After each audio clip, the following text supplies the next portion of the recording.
Selamat pagi teman-teman. Dan juga selamat pagi untuk Bapak Dr. Denny Setiawan Wayoy SE MPD selaku dosen pengampu manajemen pendidikan.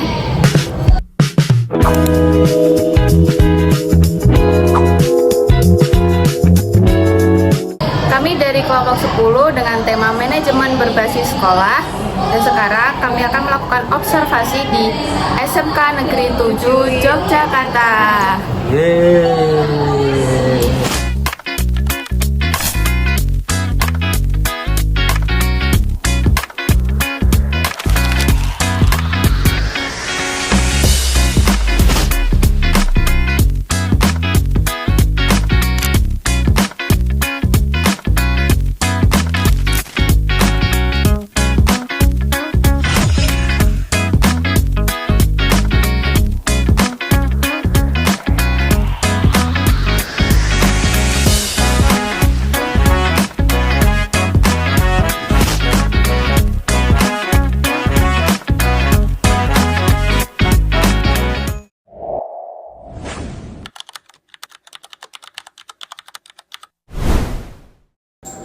Selamat pagi Ibu. Perkenalkan kami dari mahasiswa program pendidikan Bahasa dan Sastra Indonesia dari Universitas Negeri Yogyakarta. Pada hari ini kami ingin melakukan wawancara terkait mata kuliah manajemen pendidikan yang terkhusus pada manajemen berbasis sekolah. Perkenalkan, nama saya Stephen Gasayadi.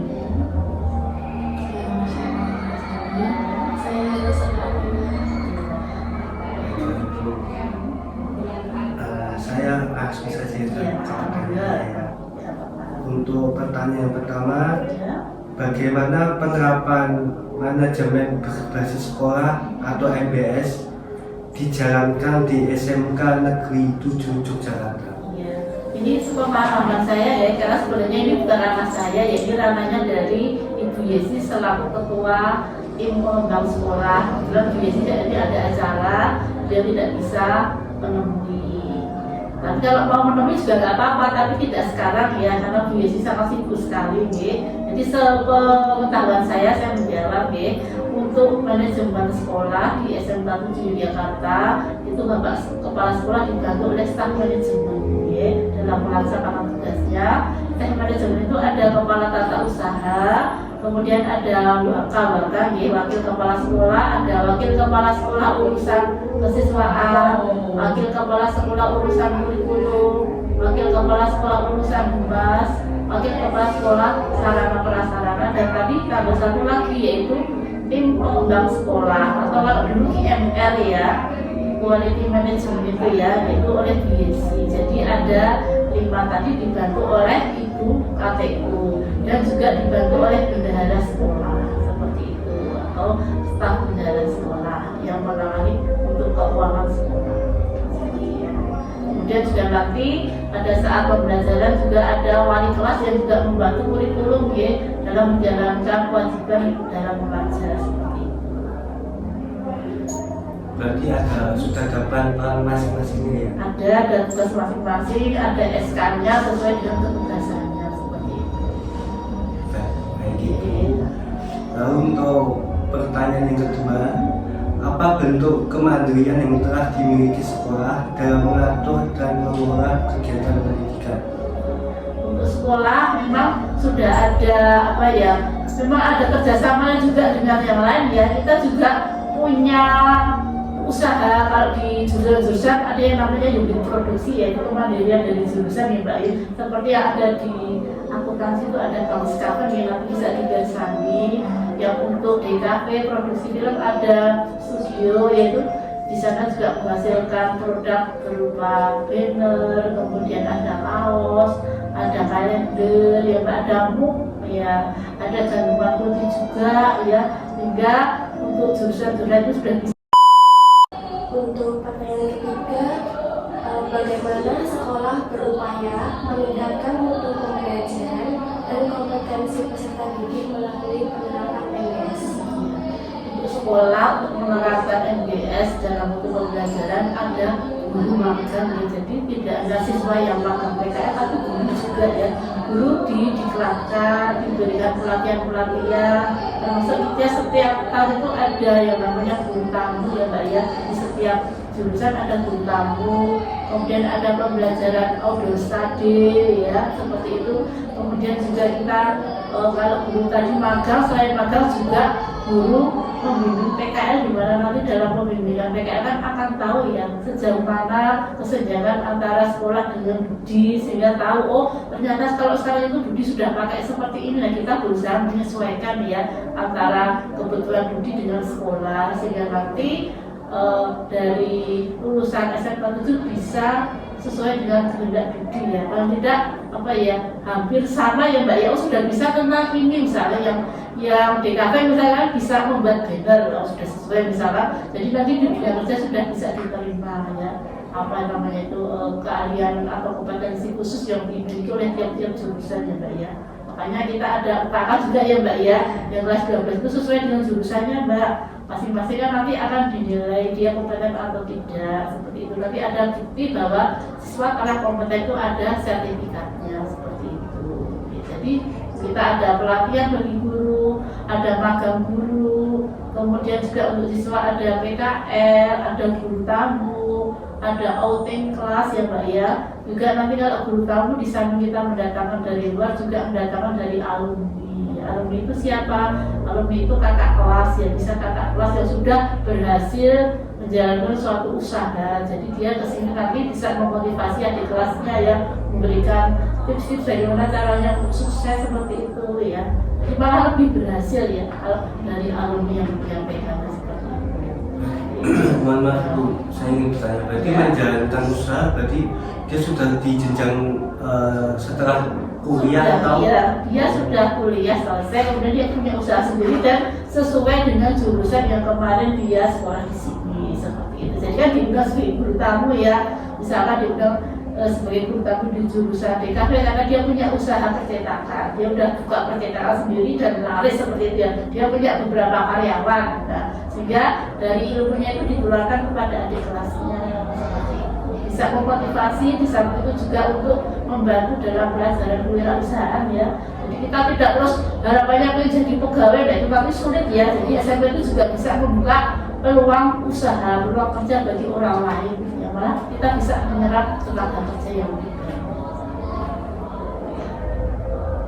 Untuk yang selanjutnya, sejauh mana guru, staf dan siswa dilibatkan dalam pengambilan keputusan dan pelaksanaan program sekolah? Iya, kita ada yang namanya pembinaan guru karyawan ya. Dalam pembinaan guru karyawan setiap 3 bulan sekali itu Bapak Kepala Sekolah menginformasikan hal-hal terkait dengan kemajuan kelas, juga menindaklanjuti atau mengevaluasi apa-apa yang belum terlaksana dengan baik. Itu nanti dihadapkan seluruh guru karyawan Mbak.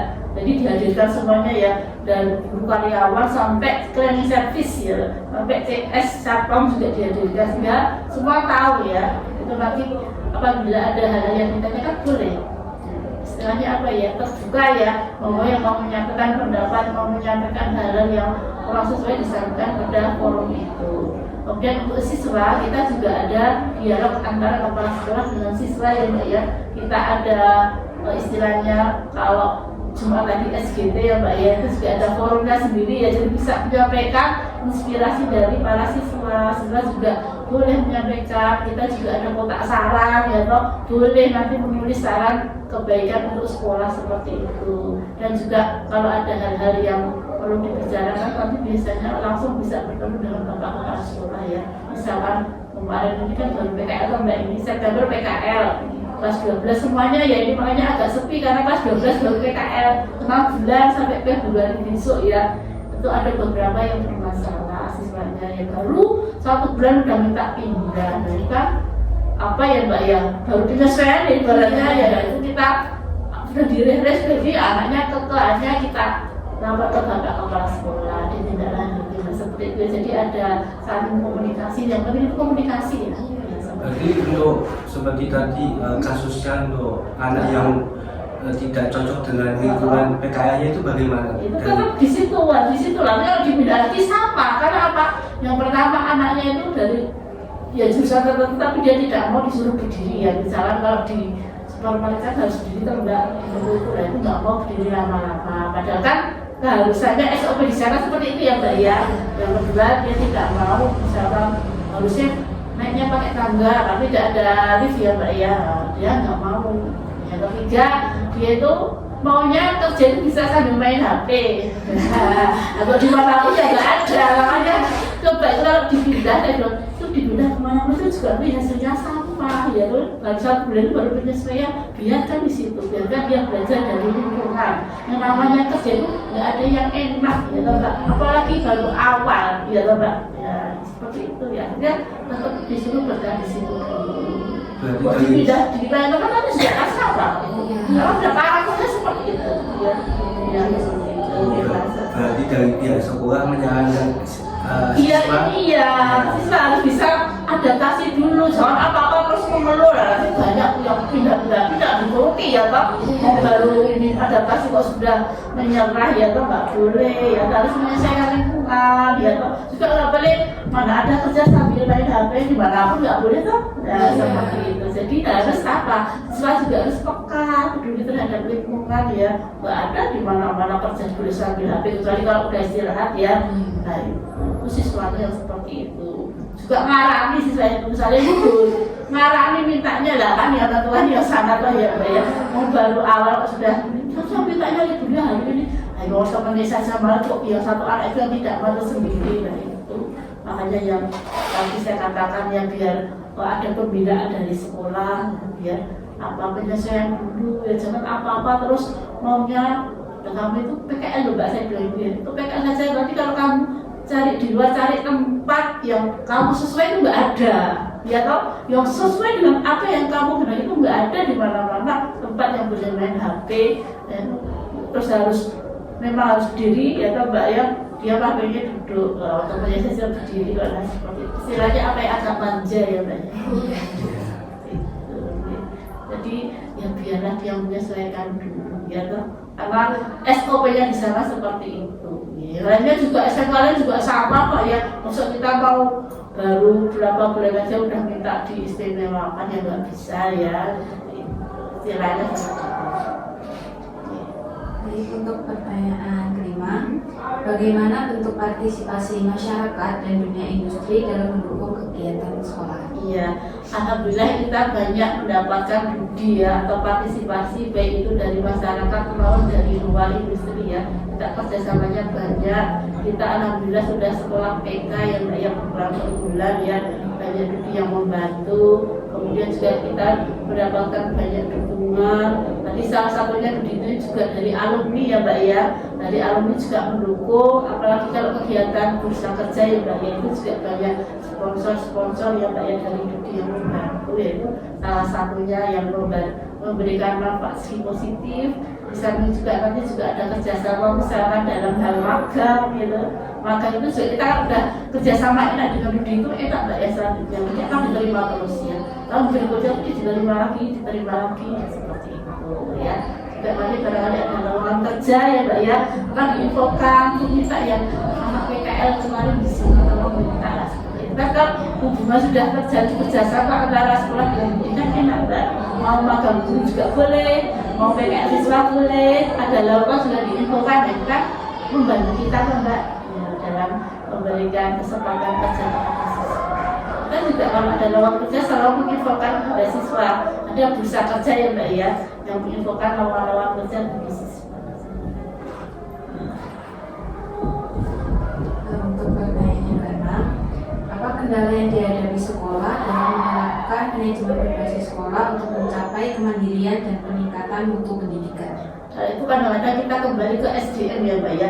Kalau kita harus selalu mengikuti, paling tidak SDM-nya juga harus mengimbangi ya Mbak ya. Untuk kita di guru harus mau didiklatkan ya toh, baik itu guru produktif maupun non produktif. Dan diklat itu atau pelajaran tidak hanya di dalam kota, juga di luar kota. Itu juga misalnya ada kesempatan ya harus mau ya Mbak ya. Kadang-kadang guru itu masih mikir, kok jauh depannya loh, ini kok lama seminggu gimana kan ya seperti itu ya. Memang kadang-kadang kendalanya di situ ya Mbak ya. Tapi biasanya yang dikirim itu guru-guru yang masih muda-muda ya, yang masih banyak kesempatan nanti untuk meningkatkan sekolah ya Mbak ya. Masih jangka panjang di sekolah ini seperti itu.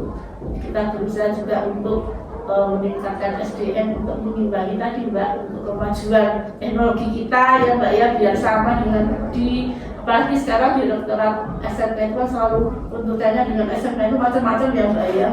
Seperti sekarang ini PK sudah, alhamdulillah kita sebentar lagi mau BLUD mau mengajukan Mbak ya, nanti kita ada pemasukan dari BLUD itu untuk sekolah ya, untuk jurusan ya Mbak. Lalu pertanyaan yang ketujuh dan terakhir, apa langkah atau strategi sekolah untuk mempertahankan serta mengembangkan pelaksanaan manajemen berbasis sekolah di masa mendatang? Ya, kita selalu mengevaluasi ya Mbak ya, kita ada rencana rencana jangka pendek, menengah jangka panjang, itu nanti kita evaluasi mana-mana yang belum berhasil itu kurangnya di apa, nanti dilaksanakan lagi di tahun berikutnya.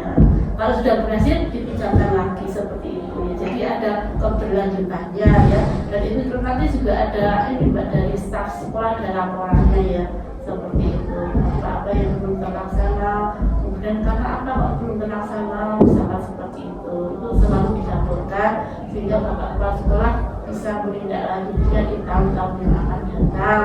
Termasuk nanti kalau ini seperti kemarin BLUD kita belum goal ya Mbak ya, kemarin udah daftar, udah seleksi tapi belum goal, datang ini dimajukan lagi seperti itu ya Mbak. Jadi selalu dibuat evaluasi dan dari evaluasi itu ditindaklanjuti apa-apa teman yang kurang diperbaiki lagi supaya bisa tercapai. Mungkin cukup sekian dari wawancara kali ini. Terima kasih. Sama-sama, ini juga cuma sepengetahuan saya ya. Sebenarnya juga mohon maaf apabila dalam menjawab pertanyaan ini tidak berkenan kok tidak sudah seperti yang diharapkan, dan sepengetahuan saya seperti itu. Nggih.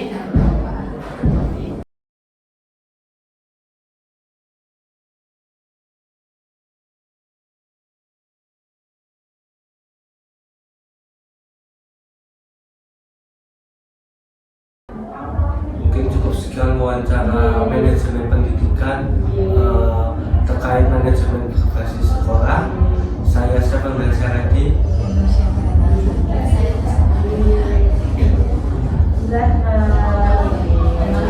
Sama-sama.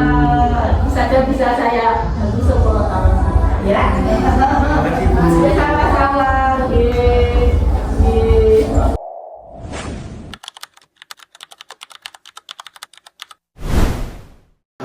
Baik, kami dari Universitas Negeri Yogyakarta, Program Pendidikan Bahasa dan Sastra Indonesia, kami ingin mewawancarai observasi sudut pandang siswa dari SMK Negeri Yogyakarta. Baik, untuk pertanyaan yang pertama, bagaimana sekolah mendukung kamu untuk meningkatkan kemampuan dan prestasi belajar? Jadi di sini gurunya memberikan kami metode yang berbeda-beda. Misalnya di DKV ada beberapa guru yang lebih memilih memberikan metode belajar yang nyambung dengan kejurusan kami. Misalnya guru seni budaya menyuruh kami buat konten tentang seni budaya dan ngedit, nanti yang dinilai dari editingnya. Dan guru bahasa Indonesia membuat kita bikin poster dan yang lain-lain. Berarti tergantung gurunya ya dan metode pembelajarannya. Iya, biasanya gurunya itu kayak nyesuaiin sesuai kejurusannya lah. Ya, kalau PH nanti disuruh yang berkaitan dengan kejurusan mereka, kalau PF juga gitu. Biasanya di sini kayak gitu. Baik. Lalu yang kedua, apakah kamu dan teman-teman pernah dilibatkan dalam membuat suatu keputusan atau memberi ide untuk kegiatan sekolah? Bisa diberikan contohnya juga. Misalnya kayak kegiatan organisasi seperti OSIS, ROHIS, dan MPK. Biasanya kita dikasih kesempatan buat ngutarain pendapat. Misalnya kalian mau bikin apa, kalian mau gimana, biasanya gitu.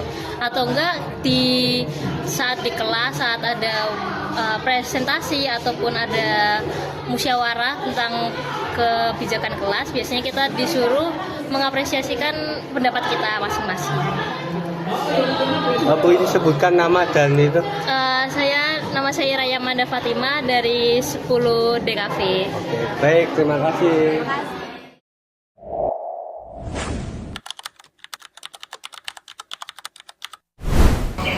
Sebelumnya, ini kita dengan siapa? Saya Anin dari kelas 11 MP1. Jadi langsung aja pertanyaannya, bagaimana sekolah mendukung kamu untuk meningkatkan kemampuan dan prestasi belajar? Mungkin bisa terkait fasilitasnya atau bimbingan guru dan kegiatan pelatihan. Oke, yang pertama dulu dari fasilitasnya ya Kak. Dari fasilitasnya tuh udah disediain ruang kelas. Jadi semua kelas tuh udah ada ruang kelasnya dan juga laboratorium. Jadi perjurusan di sekolah ini tuh udah ada laboratoriumnya masing-masing gitu. Dan yang tadi untuk gurunya ya. Nah, gurunya itu juga udah berstandar mungkin ya. Itu dan di setiap jurusan pun juga ada kajur atau kepala jurusan itu dan juga guru jurusan masing-masing setiap mapel. Dan yang terakhir tadi kegiatan pelatihan tuh ya kita kayak melaksanakan praktek-praktek sesuai jurusan kita masing-masing gitu aja sih. Terus apakah kamu dan teman-teman pernah dilibatkan dalam membuat keputusan atau memberi ide untuk kegiatan sekolah? Pernah. Jadi misal kalau di secara umum atau siswa yang nggak ikut organisasi itu, jadi mereka tuh biasanya dikasih link tuh jadi kayak formulir mungkin bisa kinerja guru di selama setahun ini atau berapa bulan ini gitu-gitu. Tapi kalau organisasi nih, jadi di setiap kelas tuh ada namanya MPK. MPK tuh yang akan menyampaikan aspirasi dari teman-teman dan disampaikan ke OSIS biasanya gitu, dan bakalan disampaikan ke pihak sekolah, misal guru, karyawan gitu-gitu. Terima kasih ya. Iya, sama-sama.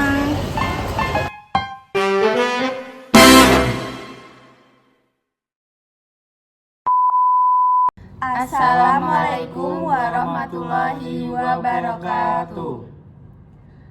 Kami dari kelompok 10 dengan tema manajemen berbasis sekolah akan mempresentasikan hasil observasi kami di SMK Negeri 7 Yogyakarta. Sebelumnya, perkenalkan saya Rosanur Amelia dengan NIM akhiran 148. Saya Marsha Farata Elsani dengan NIM akhiran 152. Dan saya Stephen Basariati dengan NIM akhiran 175.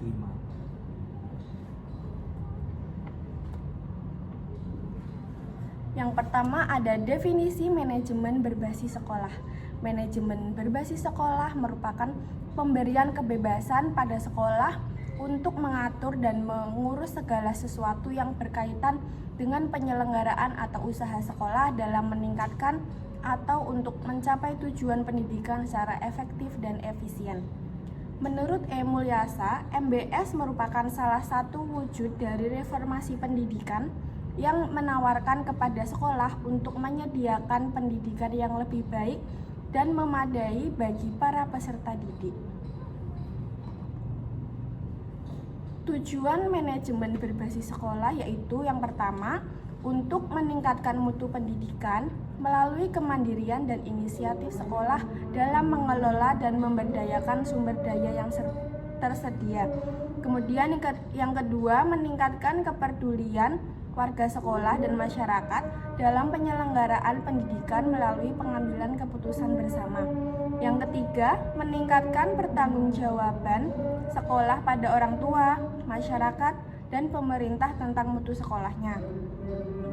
Kemudian ada tujuan observasi manajemen berbasis sekolah di SMK Negeri 7 Yogyakarta.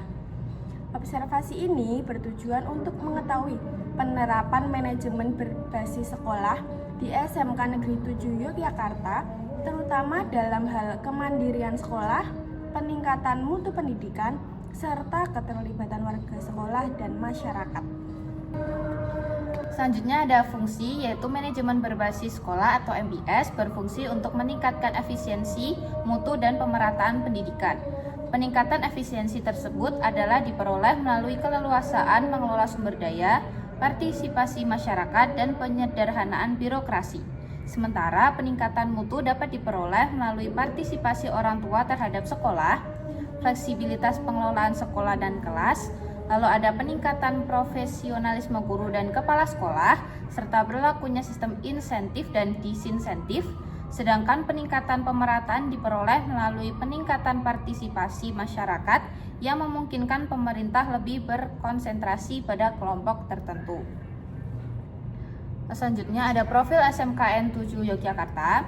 Sekolah Menengah Kejuruan Negeri 7 Yogyakarta adalah salah satu sekolah menengah kejuruan di Yogyakarta yang merupakan peralihan dari SMEA Negeri 3 Yogyakarta pada tahun 1997.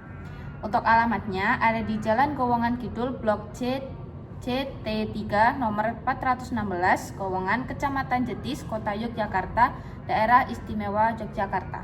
Kemudian di SMKN 7 Yogyakarta dengan peserta didik sebanyak 1071 siswa, 204 laki-laki dan 867 perempuan terbagi dalam 30 kelas yang terdiri dari jurusan akuntansi, manajemen perkantoran, bisnis digital, usaha layanan wisata, desain komunikasi visual, produksi film, desain dan produksi busana, dan juga perhotelan. Dan yang satunya adalah penerapan MBS di SMKN 7 Yogyakarta. Manajemen di SMKN 7 Yogyakarta, kepala sekolah dibantu oleh staf manajemen, kepala sekolah, kepala tata usaha, wakil kepala sekolah, tim pengembang sekolah, bendahara sekolah. Selain itu, saat proses pembelajaran juga terdapat wali kelas yang membantu kurikulum dalam menjalankan kewajiban belajar sehingga mereka memiliki peran masing-masing dan sudah memiliki surat keputusan sesuai dengan ketugasannya. Lalu yang kedua, bentuk kemandirian yang telah dimiliki sekolah dalam mengatur kegiatan pendidikan. Sekolah sudah bekerjasama dengan eksternal dan memiliki usaha yang bernama unit produksi yang merupakan salah satu bentuk kemandirian jurusan. Misalnya, pada jurusan akuntansi memiliki bank swasta. Jurusan desain komunikasi visual dan produksi film memiliki studio yang menghasilkan produk berupa banner, kaos, dan kalender. Upaya sekolah dalam meningkatkan mutu pendidikan, mutu pembelajaran, dan kompetensi peserta didik melalui penerapan MBS. Yang satu, pertama, terdapat guru magang dan guru juga diberikan perhatian. Lalu yang kedua, setiap tahun sekolah menghadirkan guru tamu pada setiap jurusan. Guru tamu tersebut merupakan lulusan dari SMKN 7 Yogyakarta yang dapat memotivasi adik kelasnya. Lalu yang ketiga, pembelajaran outdoor dan study tour. Lalu yang keempat, guru membimbing dan memantau siswa dan siswi ketika PKL atau praktik kerja lapangan, sehingga sekolah dapat mengetahui sejauh mana kesenjangan antara sekolah dan dunia industri. Lalu yang terakhir atau yang kelima, mengadakan UKK dan LSP pada siswa praktik, para siswa praktik sesuai dengan jurusan masing-masing, dan akan terdapat buku bukti kompeten dan tidak sertifikat. Kemudian ada pelibatan guru, staf, dan siswa dalam pengambilan keputusan dan pelaksanaan program sekolah. SMK Negeri 7 Yogyakarta mengadakan pembinaan guru dan karyawan di sekolah yang diadakan setiap 3 bulan sekali dengan membahas hal-hal terkait kemajuan sekolah dan juga kelas. Melakukan evaluasi keseluruhan tentang program atau kegiatan yang belum terlaksana dengan baik. Selain itu, pihak sekolah juga membuka kotak saran untuk menampung aspirasi para siswa untuk pihak sekolah. Kemudian, bentuk partisipasi masyarakat dan dunia industri dalam mendukung kegiatan sekolah. SMK Negeri 7 Yogyakarta adalah sekolah yang unggulan, sehingga mendapatkan studi dan banyak partisipasi dari masyarakat. Selain partisipasi masyarakat, sekolah ini juga mendapat banyak dukungan dari para alumni, mendapatkan banyak dukungan kerjasama dari berbagai instansi terkait untuk magang para siswa kelas 12 nantinya. Sekolah juga akan membantu siswa untuk mendapatkan informasi terkait lowongan pekerjaan. Kendala yang dihadapi sekolah dalam menerapkan MBS yaitu sekolah sulit untuk mengimbangi sumber daya manusia, baik dari guru non-produktif maupun produktif. Namun, sekolah tetap berusaha untuk meningkatkan SDM agar mengimbangi kemajuan teknologi. SMK Negeri 7 akan mengajukan PLUD atau pemberian pelayanan kepada seluruh warga sekolah tanpa mengutamakan keuntungan. Sekolah ini juga telah mendapatkan pemasukan dari PLUD. Yang kedua, strategi sekolah untuk mempertahankan dan mengembangkan pelaksanaan MBS di masa sekarang. SMK Negeri 7 Yogyakarta selalu mengevaluasi kegiatan-kegiatan apa saja yang belum berhasil dan mencari tahu faktor mengapa kegiatan tersebut belum berhasil. Selain itu, sekolah juga mencoba untuk mengoptimalkan bidang tersebut di tahun berikutnya. Jika bidang tersebut sudah berhasil ditingkatkan kembali dan dari sekolah terdapat laporan catatannya, Bapak Kepala Sekolah bisa mengambil tindakan lebih lanjut. Lalu kami juga melakukan wawancara kepada perwakilan dari kelas 10 dan kelas 11 di SMK Negeri 7 Yogyakarta. Yang pertama ada bagaimana sekolah mendukung kamu untuk meningkatkan kemampuan dan prestasi belajar. Untuk sudut pandang dari kelas 10 sendiri, yaitu guru memberikan metode yang berbeda-beda di setiap jurusan yang ada di SMKN 7 Yogyakarta. Metode yang digunakan oleh para guru jelasnya berbeda-beda untuk setiap jurusannya. Contoh pada jurusan DKV membuat konten dan mengedit, dan yang dinilai adalah hasil editingnya. Untuk pertanyaan kedua, yaitu apakah kamu dan teman-teman pernah dilibatkan dalam membuat keputusan atau memberi ide untuk kegiatan sekolah? Jawabannya yaitu misal kegiatan organisasi seperti OSIS dan yang lainnya, kita diberi kesempatan untuk menyampaikan aspirasi kita untuk pihak sekolah. Dan kemudian dari sudut pandang kelas 11 di SMK Negeri 7 Yogyakarta, tentang bagaimana sekolah mendukung kamu untuk meningkatkan kemampuan dan prestasi belajar, yaitu fasilitas yang mendukung pembelajaran sesuai jurusan di SMKN 7 Yogyakarta untuk bimbingan guru sudah sesuai, karena setiap jurusan ada penanggung jawabnya. Dan dari segi kegiatan pelatihan, yaitu melakukan pelatihan yang sesuai dengan jurusannya. Untuk pertanyaan yang kedua, yaitu apakah kamu dan teman-teman pernah dilibatkan dalam membuat keputusan atau memberikan ide untuk kegiatan sekolah? Yaitu para siswa yang tidak mengikuti organisasi akan membantu dalam melakukan observasi yang dilakukan beberapa pihak seperti pengisian kuesioner tentang kinerja guru dan juga sebagainya. Dan untuk siswa yang mengikuti organisasi bisa sebagai penengah untuk siswa menyampaikan aspirasinya ke pihak sekolah. Dan berikut adalah tampilan dokumentasi selama kami melakukan observasi di SMK 7 Yogyakarta. Baik, sekian presentasi dari kelompok 10. Kurang lebihnya kami mohon maaf. Wassalamualaikum warahmatullahi wabarakatuh.